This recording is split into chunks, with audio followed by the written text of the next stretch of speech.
we get to do a walkthrough for Shadow of War. It's an open world action RPG. It's set in the time between The Hobbit and the Fellowship of the Ring. But for us, the exciting part is it is the sequel to Shadow of Mordor. And what that means is that we were able to greatly expand sort of the core of what made Shadow of Mordor cool, which is the Nemesis system. And what the Nemesis system does is that every orc you interact with can change and upgrade over time. And the more you interact with them, the more it is different from anyone else who is playing. It diverges. All playthroughs diverge. So if you watch any of the Twitch streams or YouTube channel, all of the Shadow of Mordor playthroughs are going to be different.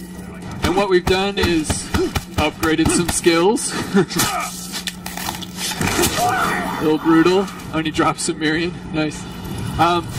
So what we've done is we've actually upgraded the Nemesis system along a ton of axes. You can now interact with the orcs in a bunch of different ways and have a bunch of different types of relationships with these orcs. It's not just about revenge anymore.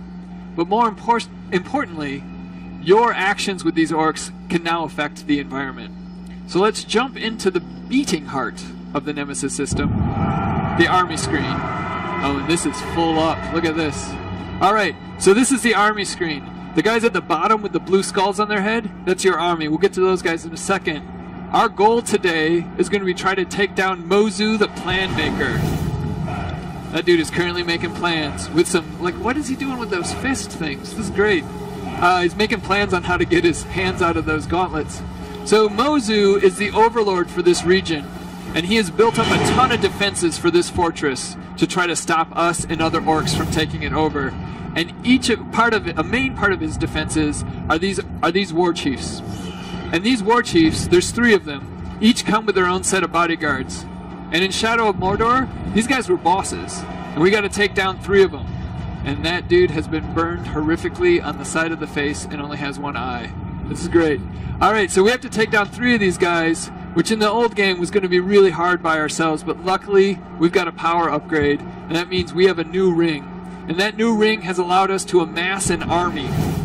And this army is made up of Uryx and Olog Highs, a new AI type, who we feel best complement not only our playstyle, but just our general style. Look at that dude. Super stylish. He's like a pirate. He's like a pirate orc. Nice. So we built this army in the open world, and today, what are you going to do, Ellie? We're going to make Arbecca the Pain Lover our bodyguard. So we've assigned him as our bodyguard. That means we can call him in at any moment when we're feeling down or blue. So this is Kuga, and we've got Skun. There we go. We've got a camp raid. So what? We're going to send Kuga the Taunter to raid Skun's camp. And so we have a new Nemesis mission created. Alright, so here you go, guys. Because it's a stream, Ellie is going completely off the rails. So normally you guys would be seeing a Fort Assault, but instead we've set up a new mission type, and it's out in the open world. So she summoned the Karagor. We can see the summon down at the bottom. And we're going to head off to this mission start point. So this is a camp raid, and to be honest, we have a lot of mission types, and I have not done a camp raid yet. So you and I will be I wish I had a chair. I could sit down and watch this, and watch Ellie do her magic with you guys and enjoy it. So this is Nurnen, and it's big, really big.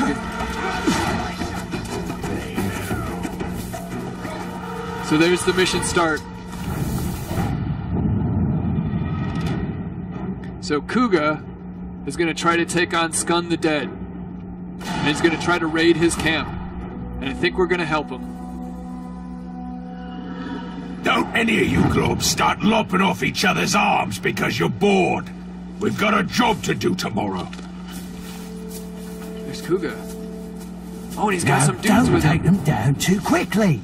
That'll spoil the fun. And he's got sideburns. Alright, so we're going to help Kuga. We could probably just go in there and kick a bunch of ass. But let's see how Kuga does. So this is Skun's info. Ellie's taking a look at what are the things that he brings to this fight. What are the things we're going to try to not trigger. And then also the stuff that we can do to take him down if things go really bad for Kuga. right, never mind. We're helping. I know what it is to die and rise again. Necromancers haven't let me rest for the last 1,000 years. Well, that So dude really come, is dead. boy, and let me teach you what it really means to die. Zoinks.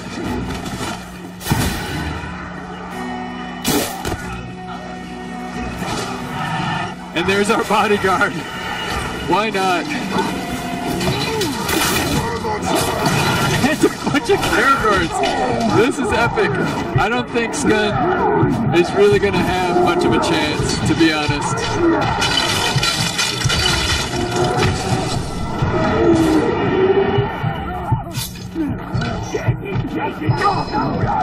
The strategy is flawed! Yes, it is. Fall back!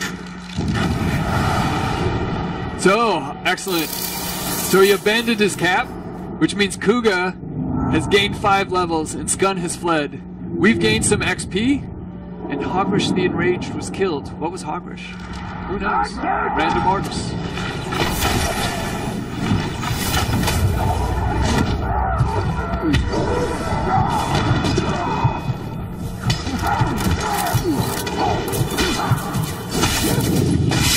Nice.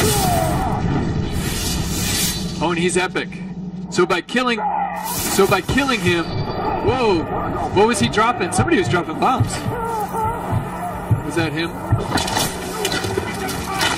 So by killing him, he dropped an epic piece of loot, a new Rohirrim sword.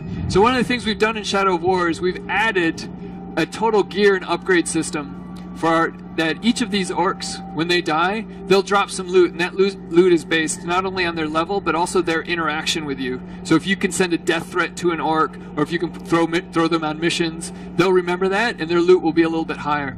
In this case, our melee attack is a little less, but if we can do 5 executions on an enemy, it'll basically upgrade the sword.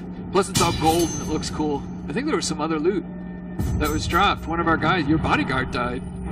Aww. He gave us a cloak, though. That's nice. Look at that.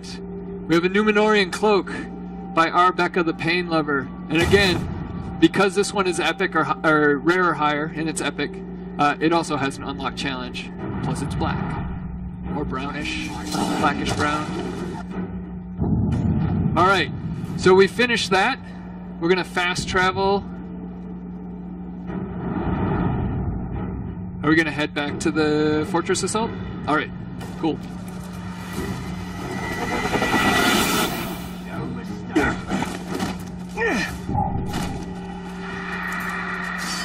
So these are just some of the things you can do in the open world in Shadow of War. A lot of it has to do with changing your army, upgrading them, sending them on fights, taking advantage of taking down their army. And all of those stories are going to be different based on the interactions you have with those orcs. Those guys will remember all of that. Our Becca's not going to remember anything, though. So, new bodyguard. Sooner or later, these guys are going to be not interested in being your bodyguard. Too much death. Alright.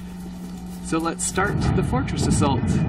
We have 15 minutes. That's a good amount of time. I think we can do it. So this is the siege upgrade screen, and alright, Kuga is our, I guess at this point, our left-hand man. On the left-hand side, this is our army. On the right-hand side, this is Mozu's army and his defenses. And each of his war chiefs, including Mozu himself, have brought an upgrade to this fort. In this case, Mozu has upgraded the wooden walls of the original fort to stone walls. Those things don't burn, and they're a little harder to knock down. They've added poison spouts to those stone walls, and they have a ton of defenders. So when we go in here and we start fighting them, we're going to see a lot more of those shield guys from the original game. Can't take them head on. They're a pain in the butt. Finally, this is their artillery. At each of the gates, we're going to keep hitting these. We're going to have 2 siege beasts that we're going to have to deal with, or else they're just going to keep dropping firebombs on us.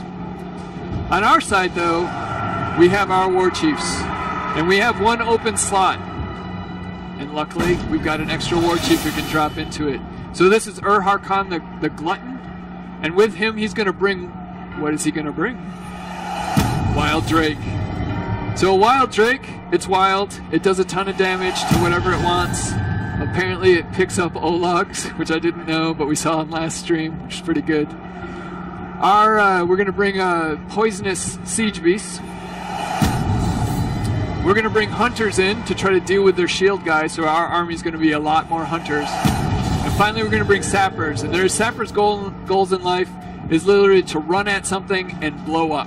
And that something can be you, it can be another orc, it can be stone walls, doesn't matter, run at something, blow up. So we've seen what the defenses are, we've upgraded our offenses. Let's watch Ellie take down this fortress.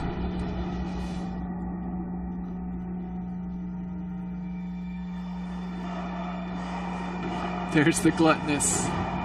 We see some sappers already, those are the guys with the torches.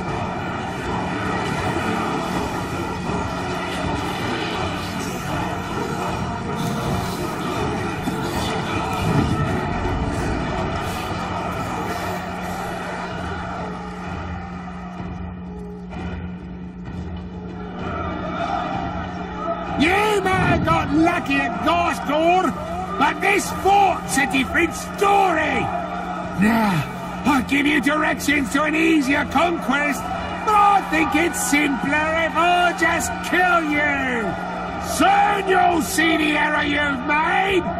Soon you'll see your blood-coat our warriors' swords, drench our berserkers' faces. On your command, we'll do our thing. They think they know war better than us. I think they're wrong. I think we will teach them. That dude's pretty chill for a gut ripper. Alright, so fortress assaults are super chaotic. The AI will go and try to do the things that they want to do. So in the case of those sappers, they're going to head towards those front gates and try to blow them up. Ellie is going to take out those wargrogs. There we go. There's the sappers. There he Alright! Well, that's what sappers are meant to do. You can actually use them as moving bombs, which is also pretty cool. So I already have one of our guys bleeding out. What was he doing out here? Whatever. He was probably eating the gluttonous. By saving him from bleeding out, he'll remember that, and he'll be much more likely to help us later on if we need it. In the meantime, we just have walls blowing up left and right. More guys bleeding out. Walls right in front of the camera.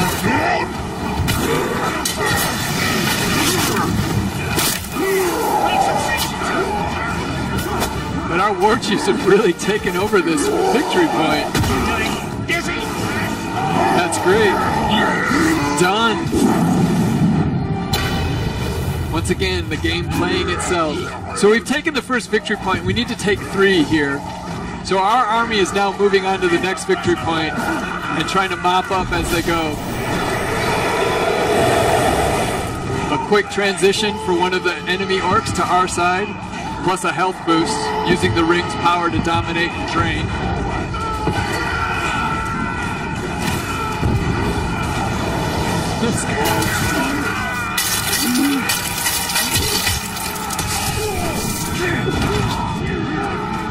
Oh, I see what you're doing.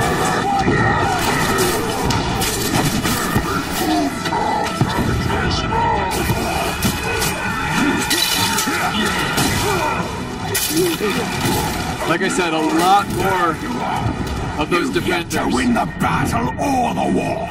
This is where your petty foray ends.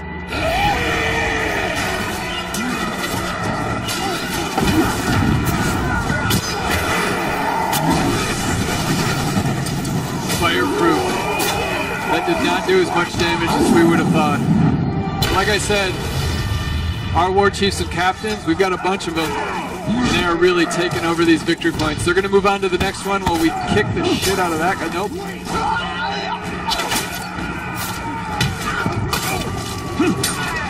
Nice. There's more sappers.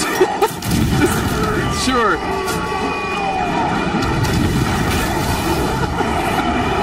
I love sappers.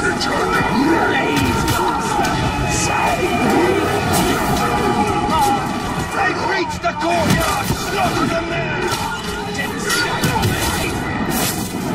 I was gonna wait. You know, really build up the anticipation. But you and me, we should skip right to the climax! The orcs there twisted. Nice. So what Ellie did there is she had two powers on her ranged weapon. The first one being she was able to poison that barrel, and the second one was exploding shot. And when you explode a poison barrel, you get balefire. Poison and fire. And because all of these war chiefs died so quickly, that dude just became terrified. He was like, I'm out. But he's not out because we have Shadow Dominate. What do you want to do? I add you to my rank! Excellent.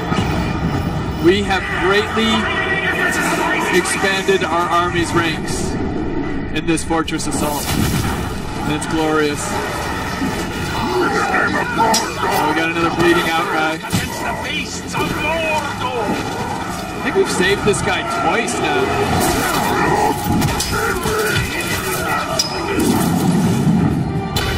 Alright, third victory point taken, which opens up the Overlord's lair.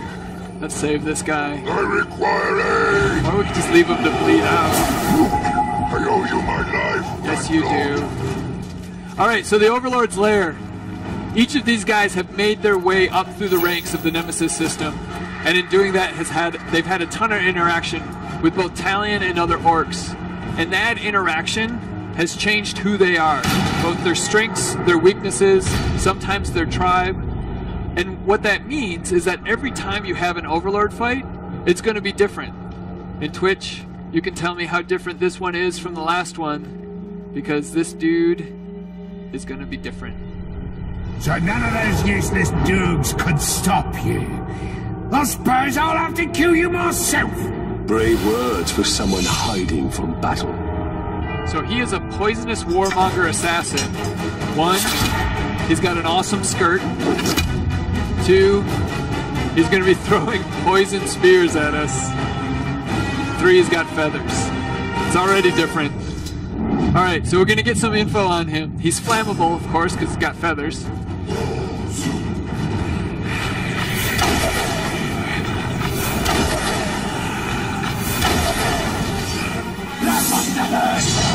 He has a poison trap. And here's the heavy. We were just waiting. They're like, no, we're not doing it. We're not coming near you with that heavy glaive. We're going to stand here and get poisoned.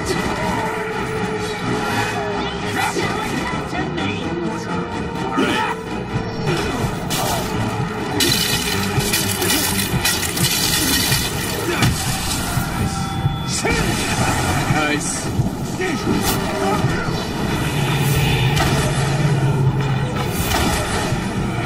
He's pretty heavily damaged by arrows.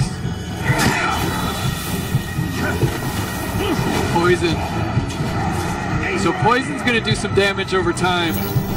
So healthing up here might be really important. He's going to probably have archers. Most of them do up around the top. There we go. And we can basically take these guys, combat brand them, which turns them over to our side, but more importantly, it gives us a bunch of health.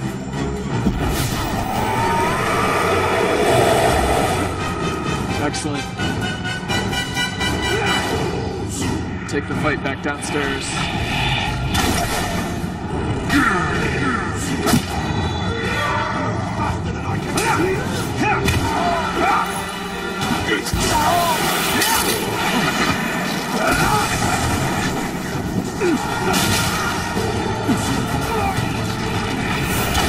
Oh yeah, in the face. So he's broken.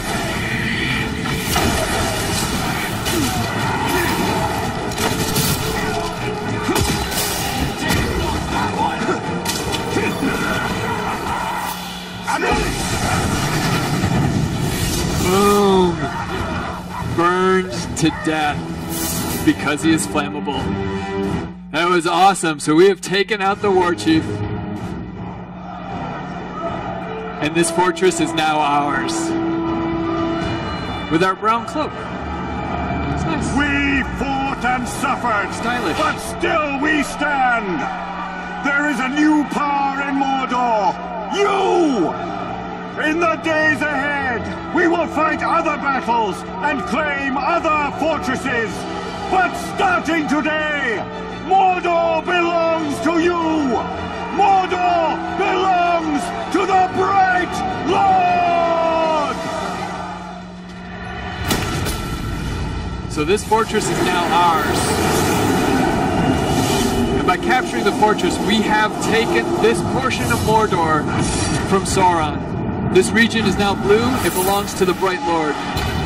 We've gotten some XP, we've gotten some Mirian, and we've picked up all the rest of the loot in the area. But more importantly, we are going to have to defend this region because Sauron's forces are going to want to take it back. And they're going to take it back in the same way that we just took it from him by sending a bunch of troops on a fort assault. So we have to defend this place, and yeah, we already know who's going to be our overlord. Boom. Kuga the Taunter. And this is where it gets cool, because Kuga, both his tribe, his traits, his strengths and weaknesses, that changes how the player plays out in this region. The types of missions, the types of loot, the types of beasts, all of that changes based on who your overlord is. And we have Kuga. So now Ellie will normally get to go explore, and you guys get to go explore E3. Thank you very much for hanging out for this demo. Ellie, thank you very much for being incredible. There's Legendary. We'll talk to Twitch about that. Please go out this door. Or not, because there's nobody here holding the door open. I'll hold the door open. There you go. Oh, actually, hey, can we go back? Slide, you guys can go. I'll talk about this while you're going. Twitch chat was interested in what the legendary upgrade stuff looked like. And the more you get legendary stuff, you can actually fully, if you get a full, complete legendary kit, you actually open up a number of set bonuses. So in this case, the stealth attack's a little higher. We have an unlock challenge, but then we have a couple of bonuses that go with that. And so once we have all... What is this? This is a dagger of war. Once we have all of these daggers... So these are the this is the Warmonger kit, right? Because yeah, we killed the Warmonger. Once we have that full kit, we'll actually be able to get a bunch more bonuses. And here we go, Warmonger. So we have currently the dagger for the Warmonger set. Excellent. Did we get any other legendary stuff? Is that good enough, chat? I hope it's good enough. We try. Ellie tries. All of us try. We did good. You know what I need to try to do? I need to try to go to the bathroom before the next one. Chat, can you help me with that? Alright, I'm gonna just go. I love you, chat. Wait, we have 1 minute? Oh wait, so I've gotta hear... I could ad-lib. I don't know. What else? What else did we get? Did we pick up anything else? So we got the cloak. Did we get any armor? Oh, we got a battle hammer. Which is... its ranged attack is way crappier. Go back to the battle hammer a second.